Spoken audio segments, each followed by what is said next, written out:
Kale Cruise Exclusive kwe tusinzidde okubeera nga ate tubaweereza olunaku olwaleero gubadde mukolo gwa Mwami Lule and of course mwena mbadde mwebuuza mukolo gwani gubadde gwa Lule nanyini Pakalasiti era guno gumenye records gumenye tulabye ku Eagles nga yegasse bakomyewo bupya nnyo ne batukuba endongo ebadde y'amaanyi nnyo nkulabidde omwami Lutaya nga bw'omulengeraawo ne Papa Misa Kisemakula nga beegwa mu bifuba essanyu libadde ddene nnyo Lutaya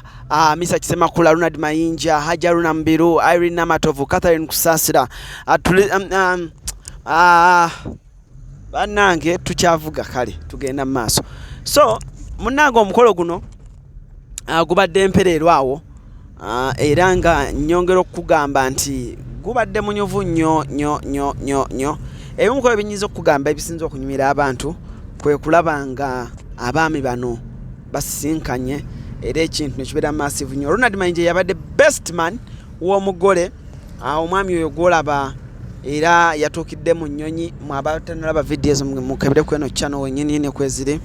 mwami yatuukidde mu nnyonyi amaanyi alaze mangi nnyo so basically omukolo gwateningiddwa mu maanyi wakati abagenyi ab'ebitiibwa ba minister ba MPs ba honorables ab'enjawulo mu biti eby'enjawulo basobodde okuba nga ate babeererawo ddala Hajaruna Mubiru y'omu ku baperforminze Spice Diana